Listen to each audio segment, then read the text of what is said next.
My name's Tim Meagher. I teach, or did teach, at Catholic University. I recently retired. I taught American immigration history and, in particular, Irish American history courses, and my research has largely been on Irish America. I'm currently writing a book on the history of Irish America, kind of the whole thing from Raleigh's colony to the 1960s.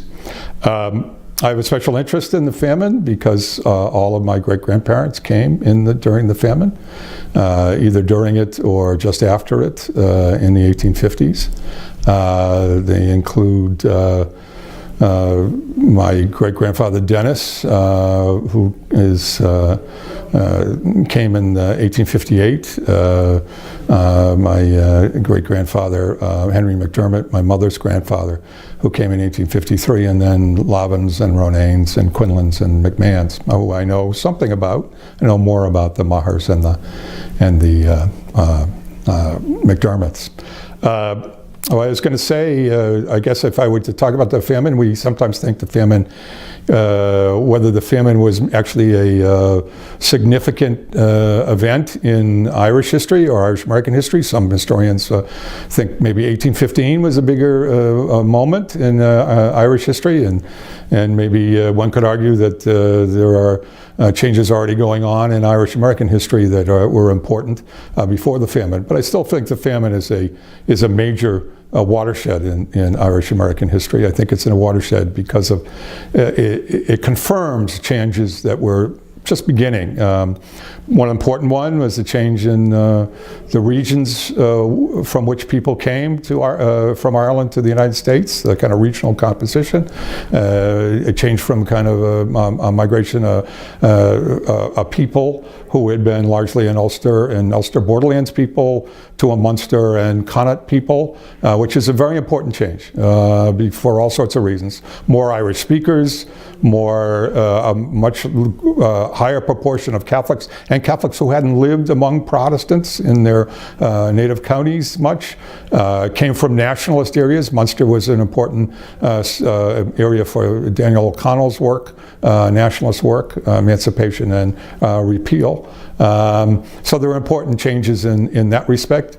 There are important changes also, and then that there are numbers of women, single women who come, grows. The trend had started before the famine a little bit, but now it becomes confirmed, and that will become a kind of a real distinctive marker of Irish immigration in the United States and also Irish American history.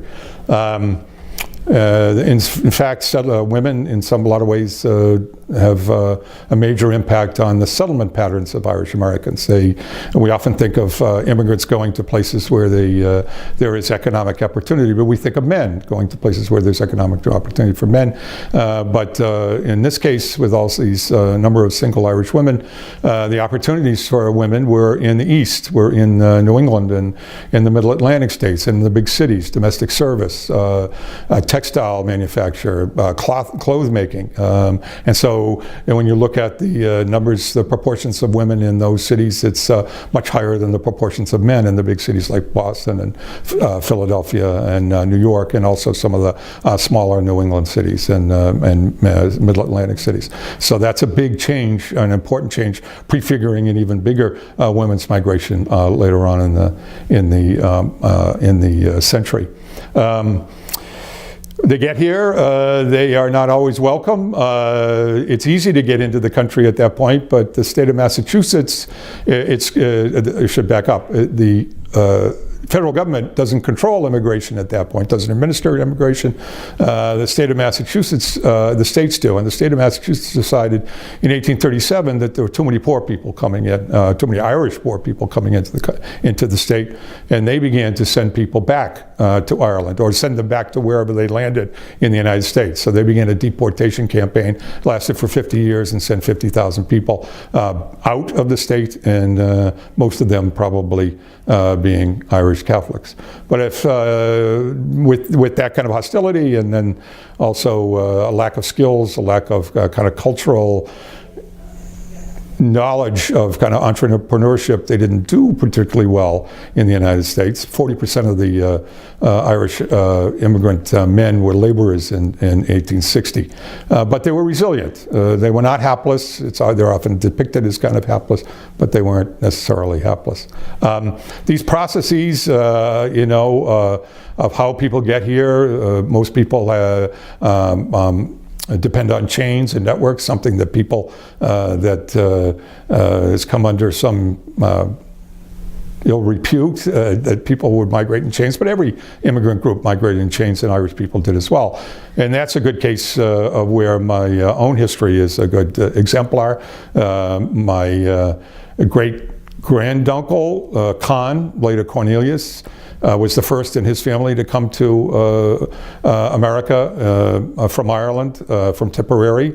The family had lost its farm, and in the early 1850s, he went back in 1858 and brought his brother, Dennis, who was my great-grandfather here. Same on the other side of my family, the McDermott family. My great-grandfather Henry followed my great-granduncle James to America, and it's a kind of everyday story in some ways, it seems, but I think it's important that it was important to them. It was remembered in family lore that when Henry was walking up the road in Auburn, Massachusetts to find his brother was working on a barn roof and saw his brother Henry from a long distance and began to shout and call out his name. Now that's a kind of everyday circumstance, but when you think of people who have been separated by an ocean, their worlds transformed, the connection is remade in America, the importance of those kind of immigrant links and connections.